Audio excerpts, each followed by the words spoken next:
बिस्मिल्लाहिर्रहमानिर्रहीम। अस्सलाम वालेकुम नाज़रीन, आप यूट्यूब चैनल देख रहे हैं। मैं इमरान खान हूँ। स्पीकर खैबर पख्तूनख्वा असम्बली बाबर सलीम सवाती साहब ने बहुत इम्पॉर्टेंट स्टेटमेंट दी है, क्योंकि सिक्योरिटी कमेटी ने बुलाया था कोर कमांडर को ख़त लिखकर कि वो आएँ और आकर ब्रीफिंग दें सिक्योरिटी के मामला पे। अब वो बता रहे हैं कि उसकी वजह क्या है। उन्होंने कहा सिक्योरिटी कमेटी ने फैसला किया है कि कोर कमांडर से ब्रीफिंग ली जाए। हम आइन की किताब के तहत काम करते हैं। हम किसी ऐसे इदारे से ताल्लुक नहीं रखते जो आइन की किताब के ऊपर खड़ा है, कोर कमांडर हो या कोई भी। हम उससे इन कैमरा ब्रीफिंग ले सकते हैं। रूल्स के तहत हम किसी को भी ब्रीफिंग के लिए कह सकते हैं, कोर कमांडर को भी कह सकते हैं। ईस्ट इंडिया कंपनी नहीं है, यहाँ आईने पाकिस्तान है। कोर कमांडर मुनासिब समझेंगे तो अपने इदारे से राय ले लेंगे। हम ये समझते हैं कि उन्हें आना चाहिए और ब्रीफ करना चाहिए। तो उन्होंने कहा जी, जो हमने खत लिखा है कोर कमांडर को, वो आइन के मुताबिक लिखा है, गलत नहीं लिखा। हम कतई किसी ऐसे इदारे से ताल्लुक नहीं रखते जो आइन के ऊपर ही खड़ा हो जाए, चढ़ जाए। और मुल्क में मार्शल लॉ नहीं है तो आइन के मुताबिक ही चीजें चलेंगी। हमारे सूबे में 25 साल से ऑपरेशन जारी है, 2001 से। सूबे में 5 डिवीजन फौज है, दलेर किस्म के जर्नैल उनको लीड कर रहे हैं। फिर 25 साल से हम नाकाम क्यों हैं? इस नाकामी की वजूहात की बिना पर कोर कमांडर को ब्रीफिंग के लिए बुलवाया।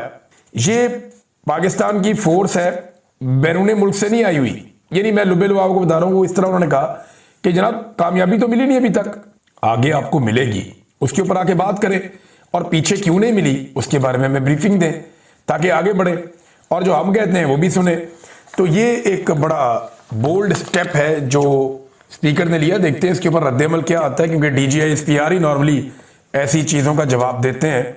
एक और इंपॉर्टेंट खबर है, वो तहरीके तहफ़्फ़ुज़ आईने पाकिस्तान की तरफ है। तहरीके तहफ़्फ़ुज़ आईने पाकिस्तान का इजलास होता है और वो एक बड़ा अहम मुतालबा कर देते हैं हुकूमत से। तहरीके तहफ़्फ़ुज़ आईने पाकिस्तान ने खित्ते में बिगड़ती हुई सूरत हाल, खसूसन मशरिक़ वस्ता में बहरानी कैफियत पर पार्लिमान के जॉइंट सेशन का मुतालबा कर दिया। देखिए, यहाँ पे पार्लिमान फैसले नहीं कर रही, यहाँ पे हुकूमत फैसले नहीं कर रही, यहाँ पे अवाम के मुंतखब नुमाइंदे ना फैसले कर रहे हैं, ना वो इन फैसलों का बोझ उठा सकते हैं।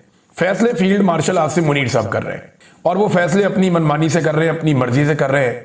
और जो फैसले वो कर रहे हैं उसके जरिए से वो आलमी सतह पे अपने आप को रेलिवेंट कर रहे हैं, अपनी जाती रेलिवेंसी को वो बढ़ा रहे हैं। तो उनके फैसलों का बोझ तो आएगा सियासी क़यादत के ऊपर, लेकिन वो उठाएंगे नहीं और पार्लिमान के अंदर डिस्कशन हो नहीं रही। तो ये बड़ा इंपॉर्टेंट उन्होंने एक मुतालबा किया कि पार्लिमान का जॉइंट सेशन बनाया जाए। जंग अजीम दोम के बाद का इंटरनेशनल ऑर्डर जवाल पजीर है, जहां इसराइली जारहियत और फलस्तीनी मुसलमानों की नस्लकुशी और यूनाइटेड स्टेट्स के लातीनी अमेरिका में तर्ज अमल ने इंटरनेशनल कवानीन की धज्जियां बखेर दी हैं, वहीं अक़वाम मुत्तहिदा को भी बेमानी कर दिया है। ऐसे में हुकूमत खारजा पॉलिसी और उभरती हुई बहरानी कैफियत पर पार्लिमान का फौरी जॉइंट सेशन बुलाए और इज्तमाई शऊर और दानिश के जरिए से एक कौमी पॉलिसी मुरतब दी जाए। हमसाया बरादर इस्लामी मुल्क ईरान के खिलाफ भी साम्राजी और इस्तेमारी कुव्वतें घेरा तंग कर रही हैं और मगरबी मीडिया के तवस्सुत से एक ऐसा माहौल बनाया जा रहा है जिसको बुनियाद बनाकर हमसाया इस्लामी मुल्क ईरान की खुद मुख्तारी पर ज़रब लगाई जा सकती है। पाकिस्तानी अवाम में तशवीश है और तहरीके तहफ़्फ़ुज़ आईने पाकिस्तान तजवीज़ करती है कि हुकूमत इस सारी की सारी जो बहरानी कैफियत है, संजीदगी से इसके ऊपर खित्ते के असरात और पाकिस्तान के ऊपर जो इसके असरात होंगे, एक इजलास पाकिस्तान बुलाए और हमसाया ममालिक का इजलास भी बुलाए ताकि एक मुश्तरका लाएअमल भी तरतीब दिया जा सके। तो अब तो इन्होंने कहा जॉइंट सेशन पार्लिमान का होना चाहिए। देखिए, इसमें एक चीज मैं आपको बताऊं कि कुछ हमारे दानिश्वर हैं जो एस्टेब्लिशमेंट के बहुत करीब हैं, टाउट्स किस्म के लोग हैं, वो ये बार बार कहना चाह रहे हैं या पोर्ट्रे करना चाह रहे हैं कि अगर ईरान के ऊपर हमला कर दिया अमेरिका ने तो इसका पाकिस्तान को फायदा हो जाएगा। यानी वो बार बार ये तासुर देते हैं कि अगर अमेरिका ईरान के ऊपर अटैक कर देता है और ईरान में रजीम चेंज हो जाता है तो ये पाकिस्तान के लिए नेक शगुन है, पाकिस्तान को इसमें फायदा होगा। मेरे ख्याल में ये बेवकूफ लोग हैं, इन्हें आइडिया नहीं है। देखिए, जंगें जो है ना वो जर्नैलों को सूट करती हैं, फौजों को सूट करती हैं, या कुछ हुक्मरान है उनको सूट करती हैं, सौदा बेचने के लिए मिल जाता है उनको इलेक्शंस में। अवाम को कभी भी जंग सूट नहीं करती। अवाम को, गरीब मुल्कों को जंग हमेशा नुकसान पहुंचाती है। देखिए, इन्हीं ख्वाहिशात के साथ हम अमेरिका को घेर घार के ले आए थे पहले और अरब ममालिक को घेर कर ले आए थे अफगानिस्तान में। हमने पहले यहाँ पे एक जहाद लड़ा, फिर हमने दहशतगर्दी के खिलाफ एक जंग लड़ी और इस चक्कर में हमने पाकिस्तान का सत्यानाश कर दिया। हमने 1 लाख के करीब लाशें उठा ली, बलूचिस्तान में हमने कोई 10,000 लाशें उठा ली। क्लाशनकोफ कल्चर पाकिस्तान में आ गया। खौफनाक किस्म की मंशियात पाकिस्तान में आ गई। पाकिस्तान में एक अजीबोगरीब किस्म की लाकानूनियत आ गई। और ये सारा कुछ हमारे जर्नैलों की पॉलिसियों की वजह से हुआ। वो जो जर्नैल थे उनके बच्चों की शुगर मिले आज, उनके पास पैसा ही पैसा है, वो आज भी इक्तदार में मौजों में है। जो उन जंगों के दौरान इस्तेमाल हुए, जर्नैलों की तो मौजें लग गई, उनके बच्चों की भी। लेकिन कौम वो आज भी अपना खून बहा रही है। फौजी जवान वो आज भी अपना खून बहा रहे हैं। देखिए, उन जर्नैलों के बच्चे अरब खरबपति हैं। जो फौजी जवान शहीद हो गए उनका कौन पूछेगा?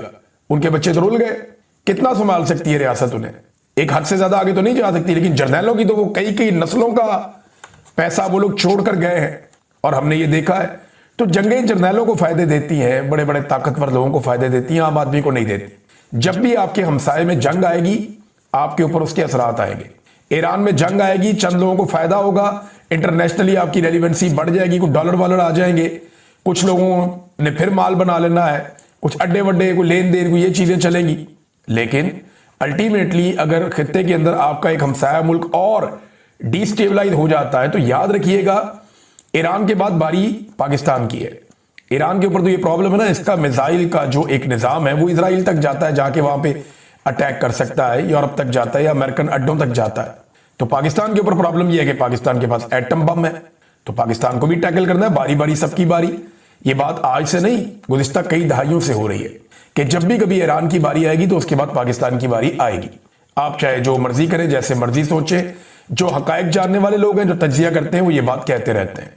तो ईरान में अगर सिचुएशन डिस्टेबल हो जाएगी तो पाकिस्तान पे उसका असर पड़ेगा, और जो इसराइल का या जो दीगर फोर्सेस हैं उनका एक असर रसूख पाकिस्तान के बॉर्डर्स तक आ जाएगा। ये तज्जियाकार कह रहे हैं। अब इससे बचना कैसे है? ईरान के अंदर हालात बेहतर रहने चाहिए। ईरान ने एक वार्निंग भी दी है। उन्होंने कहा जी, अगर अमेरिका हमारे ऊपर हमला करेगा तो हम मजबूरन सऊदी अरब में, कतर में और यूएई में जो अमरीकी अड्डे हैं उन्हें तबाह कर देंगे। और साथ ही उन्होंने कहा जी कि स्टारलिंक को गैर कानूनी तौर पे चलाया जा रहा है ईरान में।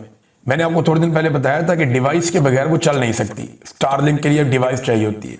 तो ईरान ने छापे मार के बहुत बड़े पैमाने पर जो स्टारलिंक की डिवाइसेस हैं, जो इंटरनेट के लिए इलॉन मस्क का एक इंटरनेट का सिस्टम है, बड़ा जबरदस्त है, वो बड़ा शानदार, बड़ा कमाल वो काम करता है और दुनिया को हिलाकर रख दिया इलॉन मस्क ने, जिस तरह उसने स्टारलिंक के जरिए से दुनिया को जोड़ा है।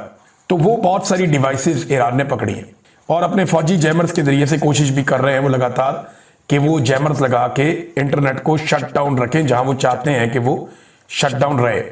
नाज़रीन, एक और चूरन पाकिस्तानियों को बेचा जा रहा है। ये चूरन भी बड़ा इंटरेस्टिंग है। ये अब कहा जा रहा है कि पाकिस्तान जहाज बेचेगा और अमीर मुल्क बन जाएगा। ये जो एयरफोर्स के जहाज होते हैं, जेट तैयारे, दुनिया का कोई एक मुल्क भी ऐसा नहीं है जो जेट तैयारे बेचकर अमीर मुल्क बन गया। हाँ, ये जरूर है, कुछ पैसे वैसे आ जाते हैं जेट तैयारे बेचने से, लेकिन मुल्क अमीर होते हैं एक्सपोर्ट्स को बढ़ाने से। जो चीजें करोड़ों अरबों लोग खरीदते हैं उनको बेचकर मुल्क अमीर होते हैं। या आपको कुछ पैसा आ जाएगा, आपकी एयरफोर्स को फायदा हो जाएगा। पाकिस्तान, मैंने आपको बताया था, 1.5 से 2 दर्जन तैयारे बना सकता है एक साल में, और वो भी इस सूरत में कि आपको चाइना से और रशिया से इंजन और एवियोनिक्स और दीगर जो आपके पुर्जे हैं वो सारे आपको वहां से मिलते रहे। तो ज्यादातर पुर्जे आपके वहां से आते हैं। उनकी सप्लाई अगर होती रहे तो आप 1.5-2 दर्जन बना लेते हैं। अब अगर आपको 10-12 मुल्कों को तैयारे देने हैं तो आपको 200-250 तैयारा तो आपको तैयार करना पड़ेगा ना। पाकिस्तान को खुद अभी 50 तैयारे मजीद चाहिए। कम से कम पाकिस्तान को 2 साल तो तैयारे अपने पास रखने हैं। तो क्या ये ममालिक इतना अरसा इंतजार करेंगे? और अगर आप 1 से 2 दर्जन तैयारे बेचते हैं हर साल तो आपको कितना पैसा बचता है? आपको 4-5 अरब या 7 अरब डॉलर, 8 अरब डॉलर आपको टोटल कमाई हो जाएगी। तो आपने इसमें से पहले लागत निकालनी है कि ये बनते कितने के, बिकते कितने के। यानी ये कोई सस्ता नहीं बनता, बहुत पैसा इसको बनाने पे लगता है। फिर उसके बाद जो पुर्जे आप खरीदते हैं वो आपके शराकतदार हैं, वो भी इसके अंदर हिस्सेदार हैं। आप बहुत भी छलांग लगाएंगे, आप 1-1.5 अरब डॉलर के तैयारे बेच लेंगे। लेकिन ये बेच कौन रहा है? पाकिस्तान एयरफोर्स का प्रोजेक्ट है। तो एयरफोर्स के लिए तो 1-1.5 अरब डॉलर बहुत पैसा हो जाएगा। यानी इस 1-1.5 अरब डॉलर में एयरफोर्स जो है वो अपने लिए ठीक ठाक तैयारे तैयार कर सकता है। लेकिन पाकिस्तान की मईशत 1-1.5 अरब डॉलर से खड़ी होगी नहीं है। ओवरसीज पाकिस्तानी लगभग 30 से 40 अरब डॉलर बेचते हैं हर साल, तो उससे मईशत खड़ी नहीं हो रही। आपकी एक्सपोर्ट्स जो है वो 30 से 40 अरब डॉलर के बीच में रहती हैं। नवाज शरीफ के दौर में हमेशा कम हो जाती हैं, अभी फिर कम हो रही हैं, लेकिन उससे भी आपकी मईशत खड़ी नहीं हो रही। तो ये 1-1.5 या 2 अरब डॉलर अगर आपके पास इजाफी आ जाएगा तो तो ये लोग आपको कहानियां सुना रहे हैं, कहानियां सुने, आप चुप करके एंजॉय करें। लेकिन ये उतनी बड़ी चीज नहीं है जितनी बड़ी की जा रही है। और क्यों की जा रही है मैं वजह आपको बताता हूं। पाकिस्तान में एक मायूसी है, एक बेचैनी है। पाकिस्तानियों को लगता है कि हम एक गड्ढे में फंस गए, इसमें से हम नहीं निकल सकते। अब ये मुख्तलिफ सहाफियों की, दानिश्वरों की और सियासतदानों की ड्यूटी लगाई गई है कि आप लोगों को उम्मीद दें। अब ये लोगों को झूठी उम्मीद दे रहे हैं, झूठी उम्मीद दे रहे हैं। और हालत इनकी ये है कि सर्दियों में लोड शेडिंग हो रही है उस मुल्क में जहां पे इजाफी बिजली बनाने की कैपेसिटी है। और अब इनके पास आईपीपीज को देने के लिए कभी कहते हैं तेल नहीं है, कभी कहते हैं उनकी कैपेसिटी नहीं है, कभी कहते हैं जी वो बिजली हम खरीद ही नहीं सकते, इतनी महंगी है। तो फिर आप उनको बिजली खरीदे बगैर पैसा क्यों दे रहे हैं? सवाल तो ये भी पैदा होता है। तो ये इनके हालात हो गए हैं कि सर्दियों के अंदर बिजली की लोड शेडिंग करने वाले कह रहे हैं कि हमने मायूसी दूर करनी है। कैसे करनी है भाई? रोजाना की बुनियाद पे लोग कहते हैं जनाब बिल्कुल मायूस ना हो, पाकिस्तान पता नहीं कहां से कहां पहुंच गए और आसिम मुनीर साहब लेकर जा रहे। उनका काम ही नहीं है भैया, अल्लाह के बंदो, आसिम मुनीर का ये काम ही नहीं है। मईशत की उनको अलिफ बे का भी नहीं उनको पता। मैंने बीएससी में इकोनॉमिक्स पढ़ी है, तो एफएससी में इकोनॉमिक्स पढ़ी है, तो मुझे थोड़ा बहुत जो इल्म है, जिन चीजों का मुझे पता है, और जब हम लगातार हम रिसर्च का काम करते हैं। मेरी टीम में 2 लोग ऐसे हैं जो इकोनॉमिक्स के ऊपर बहुत एक्सपर्ट हैं। हम कई लोगों से बात करने के बाद किसी छोटे मोटे ओपिनियन पे पहुंचते हैं। हमारा कोई क्लेम नहीं है, तो एक ऐसा आदमी जिसका इसमें काम ही कोई नहीं है, वो कैसे पाकिस्तान की इकोनॉमी को ठीक कर सकता है? बिला वजह ना वो कहते हैं हाथी के पाँव में सबके पाँव। सारे लगे हुए हैं दिन रात जूते पॉलिश करने, लगे हुए हैं दिन रात जूते पॉलिश करने, और वो चाहते हैं कि बाकी पाकिस्तान भी ये करे। तो पाकिस्तानी तो अब ये नहीं करते जो दिखाई दे रहा है। नाज़रीन, आज भी अडयाला में मुलाकात ना करवाने का दिन है। मुलाकात करने की कोशिश की जाएगी, लेकिन आज भी मुलाकात ना करवाने का दिन है। जब तक आप हुकूमत को गिच्ची से अवाम नहीं पकड़ेगी, तब तक इमरान खान की मुलाकात उनकी फैमिली से, वकला से या लीडरशिप से नहीं होगी। जब तक इनको गिच्ची से नहीं पकड़ेंगे, इनके ऊपर प्रेशर नहीं आएगा। विदाउट प्रेशर उनको फर्क ही कोई नहीं पड़ता इससे। नाज़रीन, साद रिजवी के बारे में उनकी पार्टी ने जब दावा किया कि अब वो एजेंसियों की हिरासत में है, तो मैं फिर आपको चंद चीजें बताता हूं। चंद दिन पहले मेरे पास एक इंफॉर्मेशन आई थी कि साद रिजवी कहां है, इन भाइयों के हवाले से। मैं सारी डिटेल्स तो आपके साथ शेयर नहीं करता, लेकिन मैं आपको ये बताता हूं कि ये हैं पंजाब में। ये झूठ है कि कोई कहता है जी वो कश्मीर चले गए, कोई कहता है जी खैबर पख्तूनख्वा चले गए, सब झूठ है। रिजवी बरादरान को पंजाब से बाहर नहीं ले जाया गया, वो पंजाब के अंदर मौजूद है। और एक और बात बताता हूं, बहुत ज्यादा ट्रेवल भी नहीं करवाया गया। एक और बात बताता हूं, सेफ हाउस टाइप जगह है जिसके अंदर उनको रखा गया है, और उन्हें वहां डॉक्टर की सहूलत भी मयसर है। एक चीज और मैं आपको बता देता हूं, जिस दिन क्रैकडाउन हो रहा था उस दिन साद रिजवी साहब से, उनके लोगों से मेरी बात हुई थी, और वो ये बता रहे थे कि काफी लचक उनके मौक़िफ़ में थी। वो कह रहे थे हम बात करना चाहते हैं, जो हुकूमत की जायज बातें हैं वो सारी मान लेते हैं, हम अभी यहां से अपना एहतजाज भी वापस ले जाते हैं, और मुस्तकबिल में हम हुकूमत के साथ एक तरीकाकार बना लेते हैं, हमें मत मारो। तो काफी हद तक कंप्रोमाइज उन्होंने उस दिन कर लिया था अपने मौके पे। उन्होंने अपना एहतजाज खत्म करने का ऐलान कर दिया था। जो अमेरिका की एम्बेसी जाने का उनका एक ऐलान था, वो उन्होंने वापस ले लिया था। उन्होंने इस्लामाबाद जाने का इरादा भी तर्क कर दिया था, वो वापस अपने घर जाना चाहते थे। इन चीजों पे उन्होंने उस वक्त कंप्रोमाइज कर लिया था। वो कह रहे थे जी हम ठीक है, अभी लोगों की जान बचाना बहुत जरूरी है। लेकिन मेरी इंफॉर्मेशन के मुताबिक चंद दिन पहले तक कुछ मुतालबात जो रिजवी साहब से किए गए हैं, उन्होंने वो नहीं माने। मैं कुछ मुतालबात की बात कर रहा हूं, बहुत सारी चीजें तो उन्होंने पहले ही लचक दिखा दी थी कि ये चीजें हम कर लेते हैं, लेकिन कुछ मुतालबात ही ऐसे भोंडे किस्म के होते हैं बाज़-औक़ात। तो वो मुझे अब ये एग्जैक्टली नहीं पता, लेकिन मुझे ये पता है कि किसी एक मामले के ऊपर मुतालबात ऐसे हैं जहां पर उन्होंने कहा जी अब ये ज्यादती है, ये ना करें आप। तो ये अब ये मेरे एक सोर्स ने मुझे बताया, मैं अब नॉट श्योर, लेकिन जो इन्फॉर्मेशन मेरे पास 2 जराए से पहुंची है उसके मुताबिक हैं वो पंजाब में, और वो ज्यादा दूर भी नहीं उनको ट्रैवल करवाया गया। बहरहाल देखिए, अब उनको ट्रैवल करवाएंगे तो अगली खबर निकलेगी। जब तक ये अंदर दबा के रखते हैं तब तक तो खबरें नहीं निकलती। लेकिन इतनी खबर मैंने आपको पहले दिन दे दी थी कि वो एजेंसियों की हिरासत में है। नाज़रीन, एक दावा किया गया, और ये दावा बार बार किया गया, बार बार ये दावा किया गया कि जनाब पाकिस्तान के बड़े बेहतरीन ताल्लुकात आलमी सतह पे हो गए और पाकिस्तान को आलमी सतह पे बहुत पजीराई मिल रही है। इंफॉर्मेशन मिनिस्टर ने दावा किया जी हमारे पासपोर्ट को कदर की नजर से देखा जा रहा है, हमें दुनिया के अंदर स्ट्रॉन्ग मुल्क के तौर पे देखा जा रहा है, इमिग्रेशन के काउंटर्स के ऊपर हमें बहुत इज्जत मिल रही है। बड़ी बड़ी इन्होंने बातें की।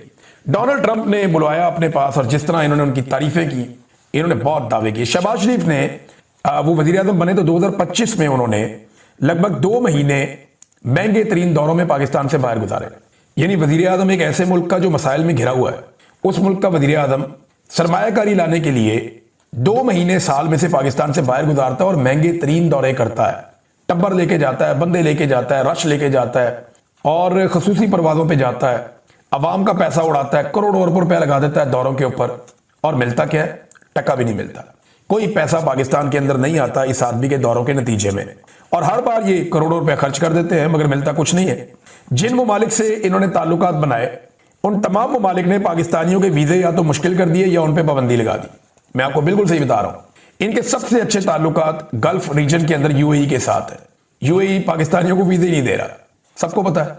इनके बड़े अच्छे ताल्लुकात ओमान के साथ है। वहां पता चला कि इन्होंने खुद रिक्वेस्ट की कि जनाब हमारे लोगों को वीजे देना बंद कर दें, पाकिस्तान से लोग बहुत बड़ी तादाद में छोड़ छोड़ के निकल रहे हैं, वहां भी वीजे नहीं मिल रहे। सऊदी अरब ने रिकॉर्ड बंदे पाकिस्तानी डिपोर्ट कर दिए हैं सऊदी अरब से, उधर भी प्रॉब्लम आ गया। यूरोप ने कई सरकारी मुलाजमीन के वीजे मनसूख कर दिए, दिए नहीं उनको वीजे, मुस्तरद कर दिए दरखास्तें। और कोई पुलिस वालों की तो ये कहकर उन्होंने मुस्तरद कर दी मुबैना तौर पर कि आप लोग तो जुल्म में मुलव्वस हैं, यानी इंसानी हुकूक की पामालियों में आप मुलव्वस हैं, लिहाजा आपको तो वीजे नहीं मिल सकते। उनके वीजे ही मुस्तरद कर दिए। तो बिलाखिर अमेरिका ने भी दीगर ममालिक के साथ साथ पाकिस्तान के वीजा पर पाबंदी लगाई है। अब पाकिस्तानियों के ऊपर एक पाबंदी अमेरिका ने भी लगा दी, और मुल्कों पर भी लगाई, लेकिन पाकिस्तान पर भी लगा दी। इसमें जो इंटरेस्टिंग बात है वो ये है कि भारत के ऊपर अमेरिका ने पाबंदी नहीं लगाई। हालांकि ट्रंप कहता है कि नरेंद्र मोदी के साथ मेरी खटपट चल रही है, लेकिन भारत पे पाबंदी नहीं लगाई। और पाबंदी किस पे लगा दी? पाकिस्तान पर।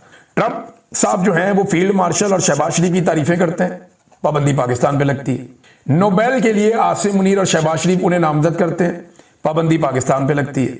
हम शुरू से ही आपके साथ हैं हर मामले पे, ये यकीन दहानी आसिम मुनीर साहब और शहबाज शरीफ साहब करते हैं और पाबंदी पाकिस्तान पे लगती है।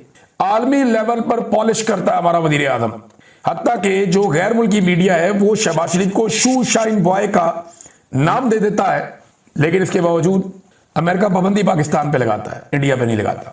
इसराइल और फलस्तीन पर अपना मौकिफ ही पाकिस्तान ने बदल लिया अमरीकी ख्वाहिश को देखते हुए, लेकिन पाबंदी पाकिस्तान पे लग गई।